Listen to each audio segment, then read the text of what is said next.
अनुपमा में वनराज की बेइज्जती करना और अनुपमा की बेइज्जती करना काव्या को पड़ने वाला है भारी और उसका बदला लेने के लिए काव्या भी घटिया चाल चलने वाली है। तो अनुपमा सबके सामने उसकी मदद कर कर सभी की नजरों में और उठ जाती है और ये काव्या से बर्दाश्त नहीं होता।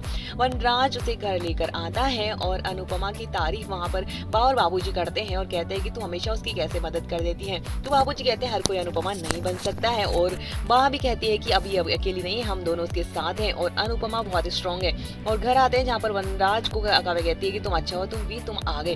वनराज कहता है कि नहीं काव्या, तुम्हारी मदद मैंने नहीं अनुपमा ने की है, तो तारीफ करनी है तो उसकी करो, उसकी अच्छाई को, तुम्हारी नफरत में क्या आगे भूल मत जाओ। और वहीं पर अनुपमा उसकी मदद करने के लिए आती है और दिखाया जाता है कि वो उसका वीडियो बनाती है पेड़ छूते हुए और भेज देती है राखी को। राखी और वो दोनों इसका मजाक बनाते आते हैं चैटिंग पर और काव्या भी उसका मुंह तोड़ जवाब देती है और कहती है कि किसी की सेवा का मजाक नहीं बनाते हैं और अब ये फोटो जो तुम्हें मिल गई है ना, उससे तुम्हें दर्द भी नहीं होगा। और बा को पता चल जाता है कि अनुपमा ने उसके लिए मालिश करी है तो बा उस पर गुस्सा होती है। तो वो कहती है कि तुम हमेशा इसकी क्यों मदद करने पहुंच जाती हो।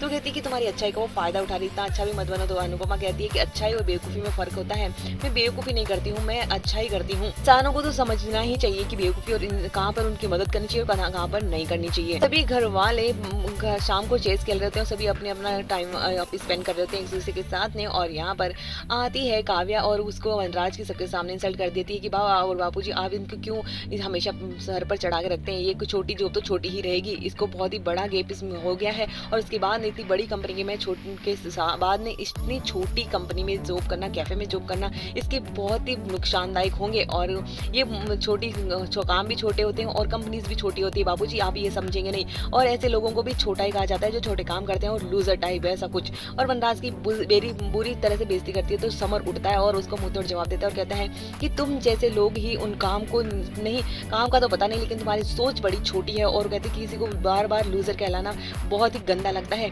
और मुझे और मेरी मम्मी को तो बहुत बार सुनना पड़ा है। और यहाँ पर वनराज को याद आता है कि वो खुद ही किस तरह से समर की बेइज्जती करता रहता है, लेकिन आज समर उसके लिए आवाज उठा रहा है। वो देखकर साहब काफी खुश होता है। किंजल भी बोलने की कोशिश करते हैं लेकिन उसे अनुपमा रोक देती। काव्या की बहुत ही बुरी बेइज्जती समर करता है और अपने पापा के लिए खड़ा नजर आता है, इसलिए सबको देखकर वनराज खुश हो जाता है। वहीं किंजल को न्यूज मिलती है कि उसने वो बहुत ही बड़ी डील क्रिएट करी और वो वनराज की मदद मांगती है। सभी घर वाले खुश होते हैं और वनराज भी उसकी मदद करने के लिए कोशिश हाँ कर देता है, लेकिन फिर काव्या उसकी बेइज्जती करती है और कहती है कि इसको तो कॉफी बेचने से फुर्सत मिलेगी तब तुम्हारी मदद करेगा ना।